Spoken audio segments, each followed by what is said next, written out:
if you remember one thing, remember this. Violence is never redemptive. Violence is never redemptive. Violence never makes things right. When we enact violence, all it does is just start that cycle of violence again and again. What we don't transform, we transmit. And Paul's saying we've got to break this cycle of violence. Violence is never redemptive. And as Christians, we have to be redeemed from this way of thinking. Because ultimately, a lot of us still think violence is redemptive.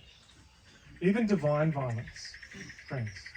Sometimes that's what we have to be redeemed from, is thinking that divine violence is redemptive. God isn't violent. He doesn't achieve his means through violent means. He is the slain Lamb. And he defeats death by death, not through warfare. He does not conform to the pattern of this world. Doesn't mean God's not powerful. He's powerful, but he doesn't use the strategies of this world to achieve things. He's coming to make all things new, but we so want the lion, not so much the lamb. We want the lion because there's part of us that still hasn't been redeemed, hasn't been transformed, right? We want the lion to come and to wreak vengeance and to make things right. Jesus comes as a lamb. Do you remember in Revelation, John the Revelator is standing there and he hears this voice as of a roaring lion. And he turns and looks, and what does he see? This little slain lamb. See, Jesus is the lamb. Doesn't make him weak, but he is peaceable. There is no violence in him. On the day he's crucified, he would rather be crucified than enact revenge on those who are murdering him. In fact, he asked for forgiveness as he's being crucified. There is no violence in God. It's just that our minds haven't really fully grasped that. And do you know what? I think sometimes those of us who get obsessed with the second coming of Christ, deep down, it's because we're really disappointed with the first coming. The first coming didn't quite meet our expectations and our standards. We're like, yeah, he came peaceably, but he's going to come. And when people will say, Dean, no, look at Revelation. It says it there. You know, we're in Revelation 19. Jesus, he rides in on a horse wielding a sword, right? Yes.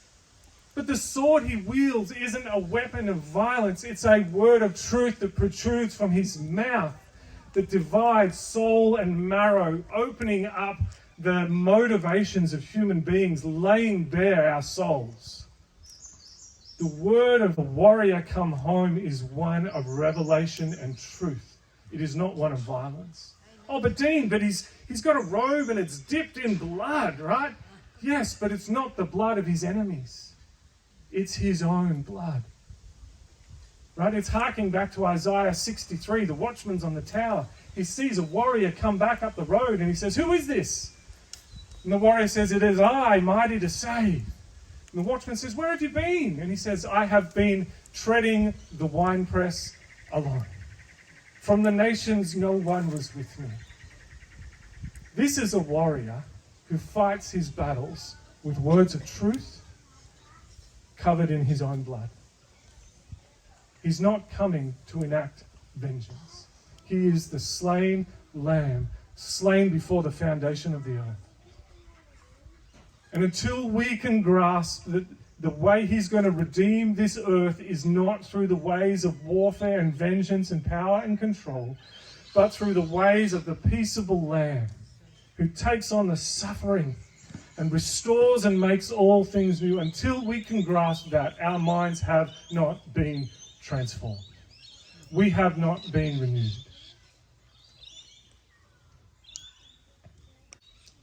Jesus is the slain lamb, and he comes to redeem us all. When he comes back, he's going to make all things new.